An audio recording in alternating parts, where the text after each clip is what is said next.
ఓం నమో వెంకటేశాయ. నమస్కారం. నేను మీనాక్షి చౌదరి. దర్శనం కోసం తిరుమల వెళ్లి వచ్చిన తర్వాత నేను పొందిన అనుభూతిని, ఆనందాన్ని మీతో పంచుకోవాలనుకుంటున్నాను. నేను తిరుమలకి చాలా రెగ్యులర్ గా వస్తుంటాను, కానీ వచ్చిన ప్రతిసారి నాకు ఇది ఒక ఫస్ట్ టైం లాగా అనిపిస్తుంది. తిరుమలలో గాలిగూడ గోవింద నామస్మరణ చేస్తుంది.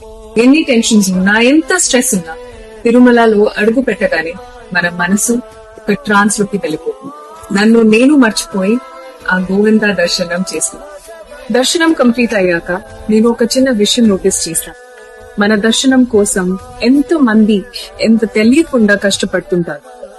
వాళ్లే టీటీడీ వాళ్ళు చేసేది సేవ కాదు, మహాయజ్ఞం. అన్నదానం దగ్గర నుంచి ప్రసాదుల వరకు టీటీడీ వాళ్ళు మనకి అందించే సహకారం మాటలు చెప్పారు. నేను చాలా సర్ప్రైజ్ అయిన మూమెంట్ ఏంటంటే, జపాన్ లో ఎలా పబ్లిక్ ట్రాన్స్పోర్ట్ విషయంలో పంక్చువాలిటీ మెయింటైన్ చేస్తాను, అలాగే ఇక్కడ బెటర్ టైమింగ్స్ తో, టెక్నాలజీస్ తో మన తిరుమలలో pollution free and traffic free public transport facilities ని అందిస్తున్నారు. ట్రావెల్ ఎంత ఈజీగా చేశారు అంటే, ఫ్రీగా నడిచే బస్సెస్ ఆల్మోస్ట్ 5 నిమిషాలు వస్తున్నాయి. అండ్ బస్సెస్ స్టాండ్స్ దగ్గర కొరియన్ డిజిటల్ స్క్రీన్స్ పెట్టి టైమింగ్స్ క్లియర్ గా చూపిస్తున్నారు. నెక్స్ట్ బస్ ఎప్పుడు వస్తుందో తెలుస్తుంది.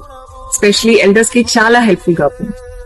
ఇలా టీటీడీ మన డివోషనల్ ట్రిప్ ని ట్రాఫిక్ ఫ్రీ రోడ్స్ తో, హస్సల్ ఫ్రీ దర్శనంతో ఎంత ఆనందంగా మారుస్తుంది.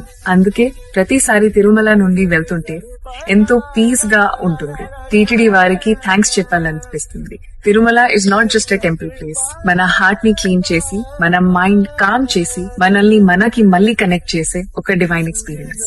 Thank you TTD. ఓం నమో వెంకటేశాయ.